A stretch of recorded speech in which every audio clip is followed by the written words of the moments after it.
భారత్ వద్ద వార్ హెడ్లు 170 వరకు ఉన్నాయని అందరూ అనుకున్నారు.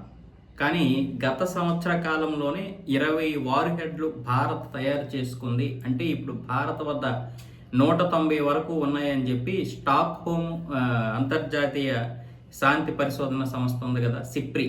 ఈ సిప్రి ఏమొచ్చేసి నివేదికలన్నీ బయటపెట్టింది.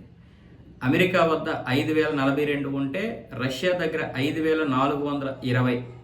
అంటే ప్రపంచంలో ఎక్కువ వార్ హెడ్లు కలిగినటువంటి దేశం రష్యా.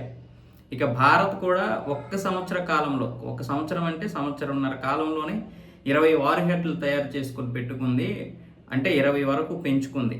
అలాగే చైనా కూడా, బీజింగ్ కూడా 20 వార్ హెడ్లు తయారు చేసుకొని ఇప్పుడు 620 వరకు తన యొక్క వార్ హెడ్లని అనుసంపత్తిని సంపాదించుకుంది.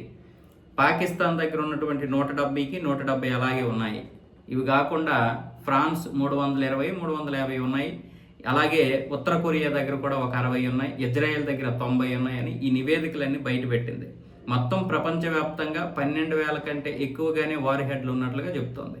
మొత్తం 9 దేశాల దగ్గర ఇప్పుడు అణ్వాయుధాలు అయితే ఉన్నాయి. ఇప్పుడు ఇరాన్ కనుక తయారు చేస్తే అది 10వ దేశం అవుతుంది. కానీ ఈ దేశాల్లాగా ఆ దేశం ఉండదు. దాని దగ్గర కనుక ఈ శుద్ధి చేసినటువంటి యురేనియంతో వార్ హెడ్లు తయారు చేస్తే మొట్టమొదటిగా వినియోగించేది ఒకటి ఇజ్రాయిల్, 2 అమెరికా. ఈ 2 దేశాలను నాశనం చేయడానికే చూస్తుంది. ముఖ్యంగా ఇజ్రాయిల్ అదేం చేస్తుంది, తయారు చేశాక హమాస్ చేతిలోనూ, హూతీల చేతిలోనూ, హెజ్బొల్లా చేతిలోనూ, లేకపోతే ఇంకొక ప్రాక్సీ చేతిలో ఎవరో ఒకరి చేతిలో పెడుతుంది. వాళ్ళు తీసుకెళ్ళి ఆ ఇజ్రాయిల్లో పడేస్తారు. అంటే వీళ్ళు కూడా నాశనం అయిపోతారు. కానీ వీళ్ళ కంటే కూడా ముందు వాళ్ళ శత్రువులు అయినటువంటి ఇజ్రాయేలీలు నాశనం అయిపోతే వాళ్ళకి అదే కావాలి. ఆ విధంగా చేస్తుందని చెప్పే ఇప్పుడు ఇరాన్ని అణ్వాయుధాలు కంట్రీగా చేయకుండా చూస్తున్నారు. కానీ ఇరాన్ ఏమంటుంది, మా దేశ ప్రయోజనాల కోసమే వీటిని తయారు చేస్తామంటుంది. కానీ ఇరాన్ ఎందుకు తయారు చేస్తుందో ప్రపంచానికి తెలుసు. వాస్తవంగా చెప్పాలంటే చైనా, భారత్, రష్యా ఇంకే దేశాలైనా సరే మీరు వాటిని తయారు చెయ్యండి లేదా చేయకండి అని చెప్పవు. ఇరాన్ని తయారు చేయకుండా ఉంటేనే మంచిది అని కూడా ఈ మనసులో అనుకుంటాయి. భారతదేశం కూడా ఇరాన్ వార్ హెడ్లు తయారు చేయకూడదు అనుకుంటుంది. ముఖ్యంగా రష్యా, చైనాని పక్కన పెట్టండి. కానీ భారతదేశం అనుకుంటుంది ఏమనుకుంటుంది అంటే ఇదే అనుకుంటుంది. ఎందుకంటే ఇరాన్ దగ్గర అణ్వాయుధాలు ఉంటే ప్రపంచ నాశనం అవుతుంది. ముఖ్యంగా ఇజ్రాయెల్ మీద దాడి చేస్తుంది. ఆ దాడి చేసిందంటే అది మనకే నష్టమే.